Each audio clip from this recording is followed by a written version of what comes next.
Khaleequr Rahman. Why was it required to be done like this by him? I really don't understand. This entire Khaleequr Rahman, admit it. Even I don't want to digress right now. In fact, that's going to be the big debate tonight at 10 p.m.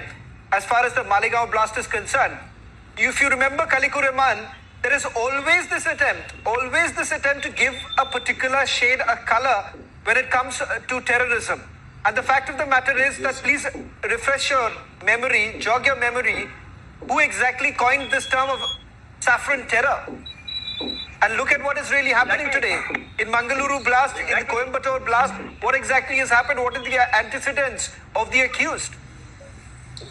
Good evening to all my co-panelists and good evening to the anchor and all the viewers.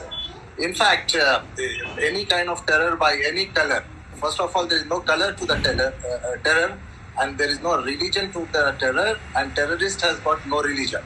So whichever community terrorist belongs to, that has to be condemned by one and all.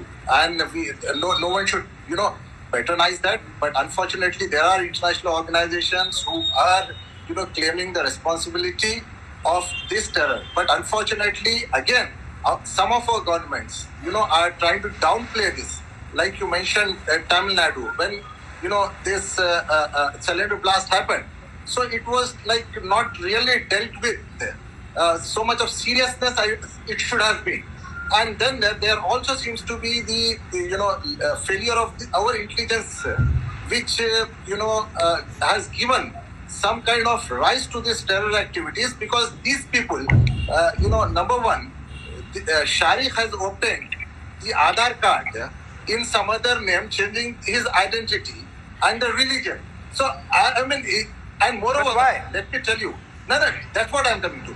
Because he was already involved in a terror act and he was booked under UAPA. Later on, he was released by the court, and after that, it was the responsibility of our agencies to have kept him under radar.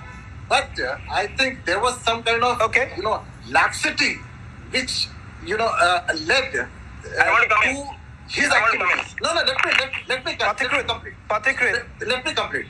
complete. So that's the reason. So what we have to do is, because it is a serious concern relating to the security of our country, relating to the security of nation. So let us forget about the politics. Whichever party or whichever the government is there in power in whichever state, we should not be bothered about it. But what is important is we have to combat terrorism unitedly, and all the state governments and the central government, they should work in tandem to curb this, and there should not be any question of shielding any terrorist. Okay, you make your point. Let Pathikrit come in. Pathikrit, cognizance of that.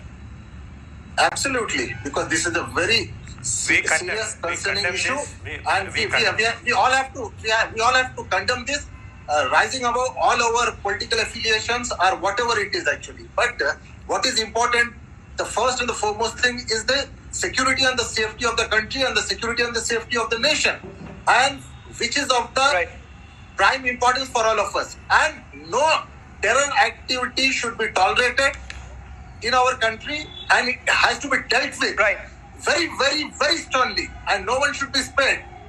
And there should not be any kind of political patronage, because as one of my co-panelists was saying, that in Karnataka, the PFI fellows who were arrested were let off by the Khaleequr Rahman, I'm running short of time. Yeah. Okay, gentlemen, thank you very much.